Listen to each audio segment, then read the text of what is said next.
Hello everyone, मैं आपका राघव क्रांति कृष्ण। हम डिस्कस करने वाला टॉपिक आकर एक ऐसा देश है जो देश पूरे दुनिया के साथ पंगा ले सकता है और साथ ही साथ उस देश उनके साथ में यानी आजू बाजू रहने वाले पड़ोसी देश लगभग 14 देश के साथ पंगा ले सकता है, उसके साथ सीमा विवाद खड़ा कर सकता है। ये जमीनी रास्ता उनके ही सीमा विवाद नहीं, साथ ही साथ समुद्री रास्ता 7 देशों से भी सीमा विवाद खड़ा कर सकता है, पूरा दुनिया में जियो पॉलिटिक्स कर सकता है। पर वो देश नेचर के खिलाफ खड़ा नहीं हो सकता है, क्योंकि वो देश दुनिया में एक देश ही नहीं, पूरा दुनिया ही एकत्रित होकर भी नेचर के साथ लड़ नहीं सकता है। ये बात साबित हो गया चाइना के साथ।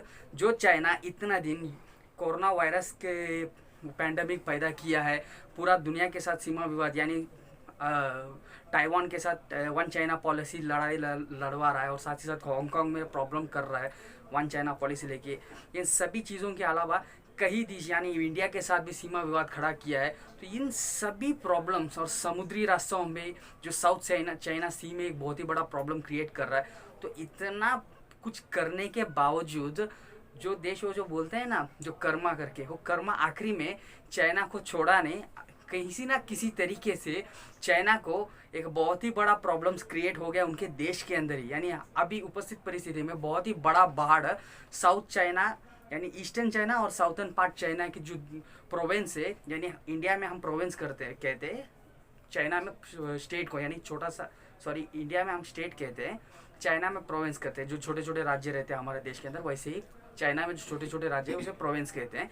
तो ये प्रोविंस को कई प्रोविंस को रेड अलर्ट कर दिया है और साथ ही साथ जितने भी उनके देश के अंदर बड़े बड़े नदियां हैं, उन सभी नदियों के अंदर बहुत ही हाई टाइड और प्रॉब्लम क्रिएट हो गया है। लगभग 14 लोग मर गए हैं और अभी तक अगर युआन के यानी यूरो योन करके जो उनकी करेंसी है चाइना के, उस करेंसी के मुताबिक उनका नुकसान लगभग 82.23 बिलियन हुआ है। यानी उनका पैसा का कीमत के हिसाब से इतना नुकसान हुआ है। अगर हम अमेरिकन डॉलर के हिसाब से कंपैरिजन करेंगे तो लगभग 16.81 बिलियन अमेरिकन डॉलर का नुकसान हुआ है अब तक। और साथ ही साथ जो हमारे साथ लड़ाने के लिए सरहद में जो सेना को खड़ा किया था, उन सभी सेना को लेकर जाकर उन प्रोविंस में अभी छोड़ा है, जिस प्रोविंस के अंदर अभी बाढ़ आके लगभग सामान्य नदी की सतह से 22 फीट और ऊंचाई बह रहा है अभी नदी फिलहाल अभी उपस्थित परिस्थिति में।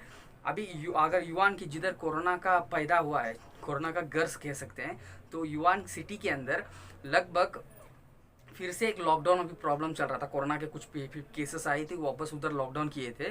तो इस लॉकडाउन की उस परिस्थिति में कोई घरों से बाहर नहीं आए करके चाइना की गवर्नमेंट बोलती आ रही थी। पर अभी इस बाढ़ के कारण उन लोग जितने भी लोग उसके वुहान सिटी के अंदर है, उस शहर से और उस प्रोविंस से जितने भी लोग हैं, सभी लोगों को बाहर निकाला जा रहा है।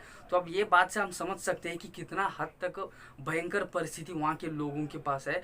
और सभी लगभग ज़्यादा करके सेना को अभी ये रेस्क्यू ऑपरेशंस में ही लोगों को बाहर निकालने के लिए, बाढ़ में जो फंसे हुए लोग हैं, कितने लोग फंसे हुए ये तक चाइना गवर्नमेंट को पता नहीं है, ऐसा एक BBC न्यूज़ मीडिया का बोलना है। तो हम देखते हैं, क्योंकि एक ऐसा देश है जो उनके साथ में जो ज़मीनी सरहद शेयर करने वाले देशों के साथ पानी के से ललकार सकता है, सरजमीनों की इतिहास बदल सकते हैं, वो ज़मीन उस भूभाग हमारा है कह सकता है।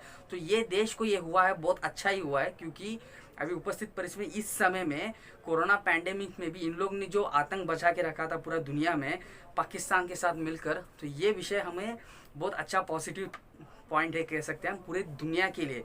चाइना की बात नहीं कर रहे हैं क्योंकि चाइना में हो रही है। तो अभी ये उपस्थित बाढ़ जो करंट टेंशन है, ये चाइना में एक बहुत ही बड़ा प्रॉब्लम है ऐसा बोला जा रहा है। कितना बड़ा प्रॉब्लम है अगर हम देखेंगे तो ये प्रॉब्लम उन लोगों में डिसास्टर इमरजेंसी यानी नेशनल डिसास्टर इमरजेंसी लेके आया वहाँ पे।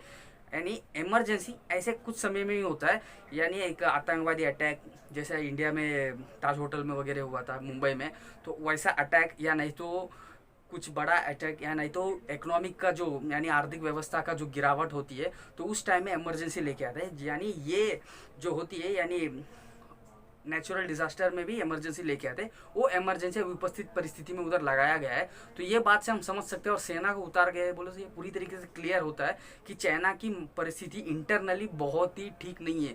इसका कारण क्या है अगर हम देखेंगे तो लास्ट मैंने गया हफ्ता ही उनका 87,000 डैम्स का एक बहुत ही बड़ा एक पोल खोला था मैंने, जो वीडियो को मैं ऊपर का आई बटन में देता हूँ, ज़रूर आप देख लीजिए। तो 87,000 डैम्स एक बहुत ही बड़ा डैम है और नंबर का डैम। अगर उस कंपैरिजन अगर भारत के अगर हम देखेंगे तो भारत के अंदर सिर्फ 5,000 डैम्स है। अगर आप बोलोगे तो 87 डैम्स यानी कैसे बनाया, तो लगभग उनका देश आज़ाद हुआ के थोड़ा हमसे पहले ही हुआ, पर उन लोग असली आज़ादी को मानने वाला 1940 यानी उन लोग असली आज़ाद वो डेट को मानते हैं 1949 को, जो लास्ट उनके बहुत ही बड़ा ये नहीं है, कोरोना पैंडमिक आने के पहले बहुत बड़ा उन लोगों ने नेशनल फेस्टिवल्स वगैरह किए, 10 दिन की छुट्टी बनाई, आधुनिक हथियार सब दिखाए। तो ये सभी यानी उन लोग बोलते हैं यानी 70 साल पूरा हुआ ऐसा बहुत ही बड़ा एक फेस्टिवल किए थे। यानी उनके देश के अंदर दो अलग अलग गुट थे, यानी एक राष्ट्रवाद एक पश्चिम यानी कम्युनिस्टवाद। तो ये अभी राष्ट्रवाद के जो विचार के लोग हट गए और कम्युनिस्टवाद वाला आ गए, तो ये लोगों का विजय हुआ है। तो हम ये चीज़ समझ सकते हैं कि इन लोग हर दिन का एक डैम बनाया है वहाँ पे, और वो हर दिन का एक डैम ही इनका बहुत ही बड़ा टेंशन बन के बैठा है, एक कह सकते हैं। तो ये इतना बड़ा टेंशन बन गया है कि जिधर जिधर इन लोग ने डैम बनाया है उसके आजू बाजू रहने वाले ज़्यादा करके गाँव डूब गए हैं। तो ये बात चाइना खुली तरीके से बोल नहीं पा रहा है, क्योंकि अगर आप पूछोगे डैम तो अच्छी बात है भाई साहब, डैम अच्छी बात है। अगर हम देखेंगे तो ये जो इंडिया, अमेरिका, चाइना, ये सब जो नीचे के जो साउथर्न पार्ट्स में जाते हैं ज़्यादा करके, वो सब ट्रॉपिकल कंट्रीज़ बोला जाता है। तो ट्रॉपिकल कंट्रीज़ में ज़्यादा बारिश होती है, डैम बनाना ठीक है, पर हर 4 डैम में 3 डैम बड़े बड़े डैम बनाना एक बुद्धिजीवी का बात जरूरी है क्या, एक आवश्यकता है क्या? जिस जगह में आवश्यकता नहीं है उस जगह में भी इन लोग ने डैम बना के बैठे हैं। ये तक नहीं, गालवान वैली के नीचे एक नदी जो बह रही है उस नदी में भी इन लोग नया डैम बना के बैठे हैं, जो डैम उन लोग ने अपना इंडिया के ड्रोन के तरफ से ये चीज़ पता चला, सैटेलाइट इमेजेस निकला है। तो ये सभी प्रॉब्लम्स अभी चाइना को यानी उनका डैम जो उन्होंने बाकी लाओस देश या वियतनाम देश, इन दो देशों के साथ में जो इन लोगों ने पानी के साथ जो भेदभाव किया, वही पानी इन लोगों को डुबा रही है। ये बात कहकर इस वीडियो को ख़त्म करना चाहता हूँ, क्योंकि यही कन्वे करना चाहता था आपसे, क्योंकि चाइना के अभी उपस्थित परिस्थिति के ऊपर पूरी तरीके से बोल नहीं रहे हैं हम लोग, क्योंकि चाइना एक कम्युनिस्ट देश है और पूरी तरीके से अंदर जो होती है वो चीज़ बाहर नहीं आता है। चाइना है यानी चाइना एक अजीब तरीके की देश है हम कह सकते हैं, क्योंकि उन लोग कोई चीज़ को बाहर नहीं आती है। लगभग अभी जो चाइना की जो सैनिक मर गए गालवान में, वो चीज़ भी इन लोग ने बोला नहीं है। तो देखते हैं कितना तक ये इसके अंदर नया अपडेट्स आती है। अगर नया अपडेट्स आएगा तो ज़रूर मैं अपलोड करता हूँ video. Until then bye, your Raghav Kranti Krishna.